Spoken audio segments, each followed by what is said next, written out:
Welcome to Mining the Deep, a podcast series by Sustainable Asia. My name is Marcy Trent Long.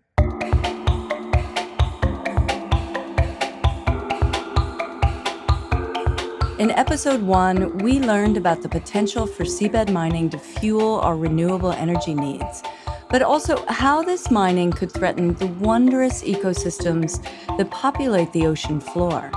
In episode 2, we talked about the first real effort to start seabed mining, the tragic Solwara 1 project, and how it led to several countries closing off their national waters for seabed mining. In episode 3, we joined DeepGreen on the high seas. Their methods of mining might well be less impactful than land-based mining, but we need to make sure we're not just burdening our fragile planet with a whole new extractive industry on top of what we're already doing. The fundamental concept of the law of the sea is that deep seabed mining is only allowed to take place under contract to the International Seabed Authority. Michael Lodge, the Secretary General of the Seabed Authority, from a speech he gave for an NGO Pew Charitable Trusts in 2017. The consequence of this is that the default position is that the seabed is off limits to mining, except where expressly permitted following a lengthy process of approval. In that sense, one could say that everything is protected. In the 90s, the UN established a special body to regulate seabed mining. That's this International Seabed Authority, the ISA, that we keep mentioning. Here's Matthew Gianni of Deep Sea Conservation Coalition to explain its role. The Seabed Authority is an important institution in order to maintain a governance structure over what otherwise would be a free-for-all for mining in the deep ocean. In this episode, we'll discover what's wrong with the ISA and the way it's currently working, but it's important to keep in mind, without the ISA, anyone would just be able to go out and dig up the ocean floor. So let's stick with DeepGreen as an example here. DeepGreen wants to mine an area in the Clarion-Clipperton Zone, a huge patch of seabed in the high seas between Hawaii and Mexico. But to do that, they needed a license from the Seabed Authority. Environmental lawyer Duncan Currie. How it works is that you have to have a sponsoring state. And so in the case of DeepGreen, the sponsoring state is Nauru for one of their subsidiaries, Nauru Ocean Resources. Nauru Ocean Resources, Inc., or NORI. Because only countries can apply for a license with the Seabed Authority, DeepGreen approached this tiny Pacific island nation of Nauru and partnered up to create the company NORI. The Seabed Authority gave NORI a license to go explore, find out what nodules are there, and see if they think it's worth it to start up a mining operation. So we talk about NORI. We currently have exploration licenses, and they run for 15 years. For 15 years, no other country can explore that area, as DeepGreen CEO Gerard Barron explains.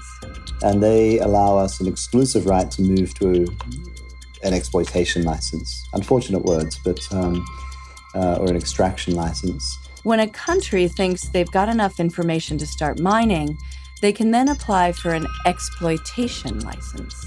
And that will run for 30 years with renewable periods. So far, no country has received an exploitation license, so no mining has taken place in the open ocean. That's because the Seabed Authority first needs to decide on the rules for mining, like the environmental standards that need to be met or how much should be paid to the United Nations to mine the seabed. This set of rules is what's known as the Mining Code, and it's been in the works for nearly 2 decades. The first draft of the code, signed in 2000, included rules for exploring nodules in the Clarion-Clipperton Zone. But now we're on to extraction. And in the words of Seabed Authority boss Michael Lodge, we have a unique opportunity to get it right. In fact, this is probably the best regulated industry that hasn't happened yet. You know, if we were to wipe this slate clean and say, hey, everybody, there's a resource at the bottom of the ocean in the high seas, how should we approach it? Well, one might say, I think that we should set up something that everybody in the earth is part of, has a say in it, and something that takes on as much as we can the lessons we've learned over the years, the need for the precautionary approach, which is exactly what's happened. What Gregory Stone of DeepGreen is saying is that if the Seabed Authority does it right and sets appropriate, stringent rules, we can actually secure the minerals for our renewable revolution in a more environmentally friendly and fair way than we've done in the past, if they do it right. At a time when so many contracts have been issued for exploration, when people are talking more and more about moving to exploitation, developing the guidelines for regulating that, we're still a long way from understanding exactly how the International Seabed Authority will apply those rules and what kinds of requirements it will be placing through its requirements for impact assessments. The Seabed Authority has granted an exploration license to 21 contractors. More than half of these are for areas in the Clarion-Clipperton Zone, where DeepGreen is also looking for nodules. So that's 21 stakeholders waiting on the Seabed Authority to finish the mining code so extraction can begin. We just heard David Santillo of Greenpeace, but he isn't the only one concerned with how Seabed Authority is rushing the regulations. So let's find out what needs to go in that mining code and how far along we are now. First up is the fascinating concept of shared benefits. When the United Nations wrote the Law of the Sea, they decided that any activity in the high seas should benefit all of mankind. So any profits from deep seabed mining should technically benefit everyone. A number of countries, Chile being amongst them, South Africa is another, are concerned over the impact that will have on their terrestrial mining operations and economies. These countries have their own land-based mines that will go in direct competition. And when that happens, common minerals like copper might lose some of its worth. Yeah, certainly one of the scenarios is that once seabed mining takes place, the prices either stabilise or drop considerably because of the quantities being produced from the ocean. And if that was the case, then there could be significant economic dislocation from those terrestrial or those land-based mining countries. South Africa, for instance, depends on mining for about 10% of its economy. The Democratic Republic of Congo, 22%. Nearly all export revenues from Congo actually come from copper, cobalt, and other mining ores. And there are provisions in the Law of the Sea Convention that basically say that the International Seabed Authority should not issue or allow seabed mining to take place to such an extent that it has an adverse impacts on the economies of developing countries that rely for a significant portion of their economic activity on terrestrial mining for the same metals. So the mining code will need to find a way to compensate these countries for their loss. That's a tough nut to crack. We're taking a short break to thank our sponsors and partners. MediaX is in Hong Kong cultivating Asia's next generation of media innovators and entrepreneurs. MediaX is based out of the Journalism and Media Studies Center at the University of Hong Kong, where Sustainable Asia is recorded. Make sure you check out China Dialogue and ChinaDialogueocean, bilingual websites for informative discussions on China and the environment. They're VPN-free in China, have an active WeChat group, and you can also follow them on Twitter. Now back to the podcast. Another issue in the mining code that will be hard to solve is liability. So let's go back to DeepGreen. If they mess up and cause environmental damage, Nauru is the one who has to clean it up. That leaves a gap. I mean, for example, if Norrie and DeepGreen were to run out of money, leaving potentially hundreds of millions of dollars worth of damage, then there'd be no one there to pick up the pieces. So that's another thing to clear up in the mining code. One more. Let's look at environmental impact assessment. So DeepGreen has finished exploring. They returned to the Seabed Authority with their report detailing what damage can be expected for the ecosystem that lives on those nodules. Who checks those findings? Is there a list of things DeepGreen needs to follow? One of the problems that we have as NGOs, as civil society organizations with the ISA, is that the contracts that the ISA has issued for exploration are completely confidential. And all of the reports that these contractors have to supply to the International Seabed Authority on an annual basis on what they've done the previous year and what they've done to fulfill the conditions of the contract, including in relation to environmental baseline information, are also confidential. These contracts are being issued on your behalf and my behalf and all of our behalves, and we have a right to know what's in them. So there's no way for environmental groups to look into these contracts and make their own evaluation of the impact these might have on the environment. The Legal and Technical Commission, which has responsibility for almost all of this, right now meets behind closed doors. The Legal and Technical Commission, that's the committee responsible for checking the exploration reports and granting the licenses to companies like DeepGreen. There is no record of the details of the discussions or the debates within the Legal and Technical Commission over why they're making recommendations and on the basis of what they justify these recommendations. Every country that has applied for an exploration license on behalf of a company or a state-owned enterprises has gotten a license, has gotten a recommendation for a license from the Legal and Technical Commission, and the Council has never rejected a single application or recommendation of the Legal and Technical Commission. So the Legal and Technical Commission has never declined a license? Why does this commission seem so pro-mining? That body consists of 30 people who are nominated by the countries that are members of the Council of the ISA, a large number of which are very much in support of the International Seabed Authority transitioning from exploration to commercial mining, to exploitation of the mineral resources of the deep ocean. So the countries that are members of the Seabed Authority nominate the Legal and Technical Commission. At the moment, there are 167 countries plus the European Union that are technically members of the International Seabed Authority. Any country that has ratified the Law of the Sea Convention is already a party or a member of automatically of the International Seabed Authority. But every year, less than half of those countries show up for meetings of the Seabed Authority. And the countries that do show up to the Seabed Authority meetings, they, of course, tend to be the ones that have something to gain from seabed mining.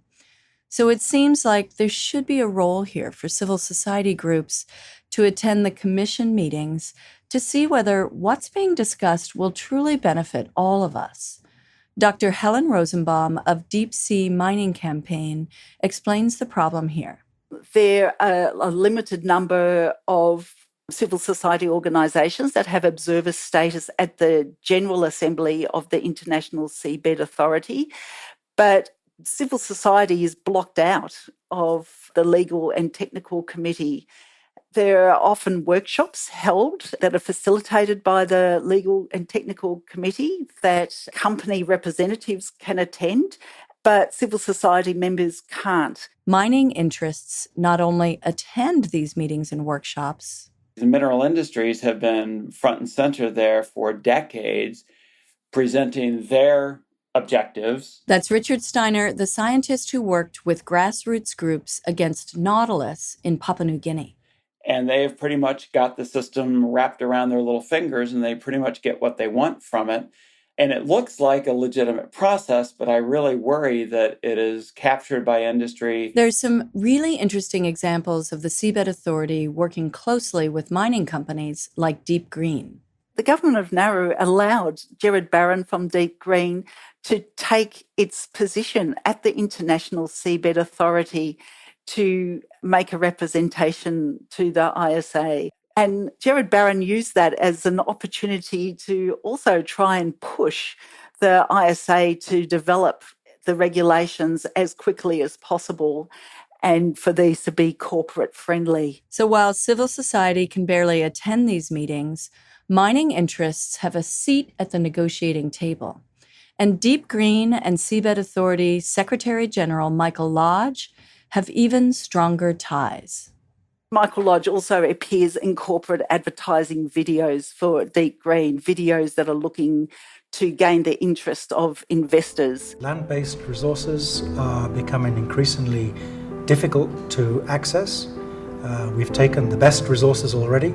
Future resources are in more remote places, which means it's more expensive So to recover. With Michael Lodge firmly on their team, it's a little bit hard to think that the organisation that he's the General Secretary of is going to be impartial in its development of regulations. You know, it raises the whole issue of accountability at the United Nations level. Surely there must be some guidelines in place or some code of conduct that the General Secretaries of United Nations agencies like the Seabed Authority are supposed to follow. It just seems totally outrageous that this organisation's General Secretary does the advertising for DeepGreen. It's for that reason we have no faith in the regulations that will be developed by the ISA protecting the interests that it should protect, those of the environment and those of the people and communities who will be affected by seabed mining. Throughout this podcast, we've seen the destruction that deep seabed mining might lead to.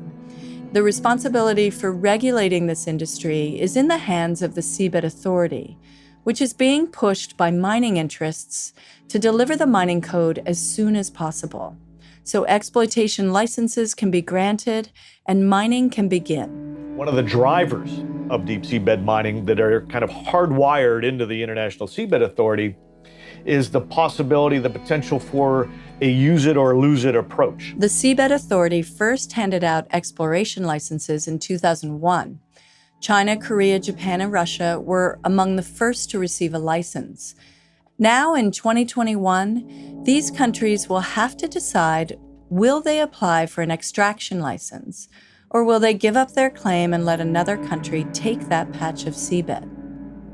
A number of countries may decide, even if it's not commercially viable, to go ahead and start mining, subsidize the mining in the interest of maintaining control over the area that they have the contract. So there's a clear incentive to get this mining code done sooner rather than later. Can we trust the Seabed Authority to establish a thorough mining code and to choose conservation over profit? Greenpeace scientist David Santillo is doubtful. It's a UN-based body under the United Nations Convention on Law of the Sea. And the Convention on the Law of the Sea should be primarily about protecting our oceans and protecting the species and habitats there. And I feel that the International Seabed Authority, unfortunately, has kind of lost its way a bit in terms of its mandate. And it seems to be much more motivated towards enabling seabed mining than it is towards protecting those species and habitats from any kind of human activity. But Dr. Gregory Stone of DeepGreen refutes that. It is a UN democratized system. So there's opportunity for countries that don't agree with it to intervene and change it, vote against it. It's been a very long, thoughtful process. I mean, never in the history of any extractive industry have there been this much time and forethought put into it as there has with this. So the actual process and framework and regulatory body, while not perfect, is pretty much in the right direction that it should be. Next year, the UN Decade of Ocean Science kicks off. And for 10 years, the United Nations claims it will dedicate funds specifically to advance our knowledge of the deep sea. Conservation groups have rallied behind a call not to start seabed mining until the end of that decade. So we can use this initiative to find out if deep seabed mining is really the way forward. We often hear from countries, well, seabed mining is inevitable, so we need to develop regulations that will lessen the damage. But it's not inevitable, at least not in the international portion of the world's oceans. Seabed mining will occur based on the consent of the international community as a whole. And in our view, if the biodiversity concerns expressed by scientists, that biodiversity loss would be inevitable if deep seabed mining occurs, then how can the international community of nations justify opening up this whole new frontier to environmental degradation and possible species extinctions, knowing what we know now about what we've done to much of the rest of the planet? I feel that we're on the cusp of something. We were working on seabed mining as an issue 20 years ago, pointing out the threats that it posed. But it was at that point still considered to be something a little bit fringe and probably never likely to happen in practice. And now I think we're in a different context. I think it's now being seen by some as an inevitability. And, if things become an inevitability, that's the moment where you have to stop and say, whoa, if that's an inevitability, what does that mean about the way in which we've organized society? Deep seabed mining is a fascinating idea. It may hold the key to a more sustainable future, but we need to be careful and learn from past experience. We need to work together towards a circular economy so our dependency on destructive mining can come to an end. But right now, we as citizens need to pay attention. It's up to all of us to follow closely what's happening at the Seabed Authority. Because like Matthew said, seabed mining won't happen until we all agree it should. And if that day comes, we owe it to ourselves to know what's at stake.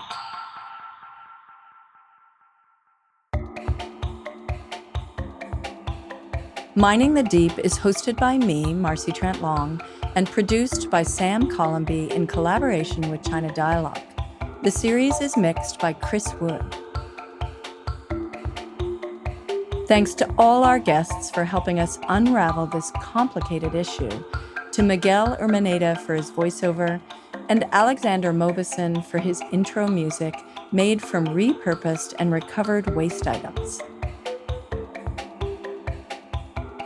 Additional thanks to the podcast After the Fact by Pew Charitable Trusts for providing audio from a speech by Michael Lodge. Thank you to the entire Sustainable Asia team, Bonnie and Heidi Au, Josie Chan, Crystal Wu, and Jill Baker.